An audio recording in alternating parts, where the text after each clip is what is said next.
What's up everybody, this is Danny, and Samsung has just announced both the Galaxy S7 and the S7 Edge. So in this video, I'm going to compare the two and break down the top new features of both of these phones. So let's go ahead and get started. First, let's talk about the hardware. It's a very familiar design, and let's say it's an evolutionary progression in terms of feel and experience. It's still glass on the front and back, but now it's covered by Gorilla Glass 5. It's a little thicker actually because it houses a larger battery on both of them, a 3000 mAh battery for the S7 and a 3600 mAh battery on the S7 Edge. And the SIM card slot integrates a return of the microSD card slot, which is great, and up to 200 gigabytes of expansion is possible. And on the rear of the S7 and both the Edge get a curve on the back, very similar to the Note 5, and this is a great design choice because the prior S6 Edge Plus had a sharper corner where it digs into the back of your hand, but no more, and I say it's a subtle but nice improvement and feels nicer all around. The camera hump is also smaller, and the home button with the fingerprint sensor is also more flush to the body, giving it a more cohesive look.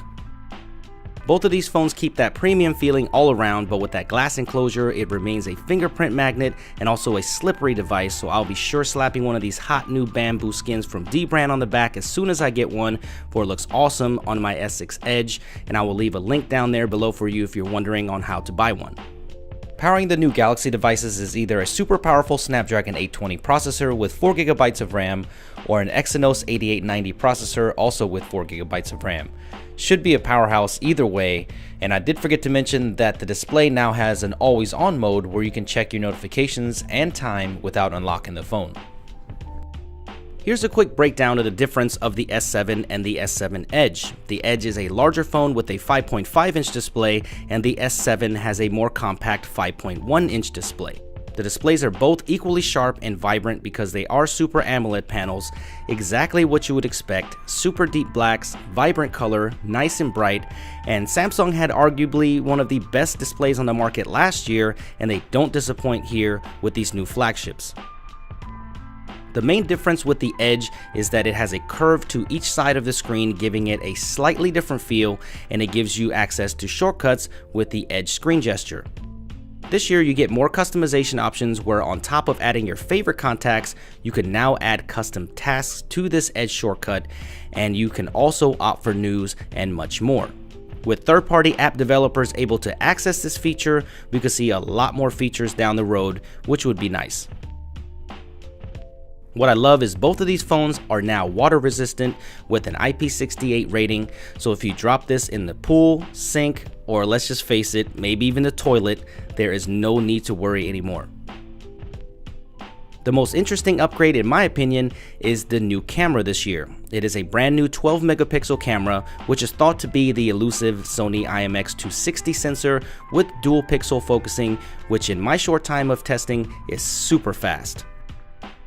This is all combined with optical image stabilization and face detection autofocus, making this one of the most promising cameras this year so far.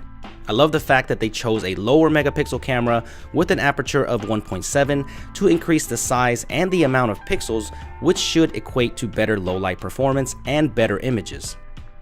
You still have the same camera software from the last generation with some improvements, and the front-facing camera is 5 megapixel with a improved aperture of 1.7, and the shutter speed is incredible on both sides with a wicked fast burst mode.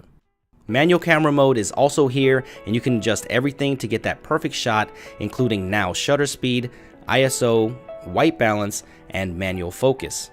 Unfortunately, not all of these features are available in video mode, which is kind of a bummer.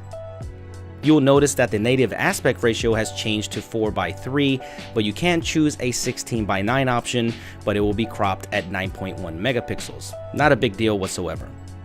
These samples off this camera look great, so I will definitely test this out thoroughly in the full review, so stay tuned for that. To round things up, both of these phones come with built-in wireless charging, which is amazing, and I think more manufacturers should include this for it's really convenient. Quick Charge 3.0 is also available, but Samsung decided to stay with the micro USB instead of the newer USB-C port, and there is that single speaker still. I was really hoping for some dual speakers or some other kind of arrangement. All around though, it's exactly what I expected from the new Samsung flagships. It's a more refined and evolutionary progression of the Galaxy phones.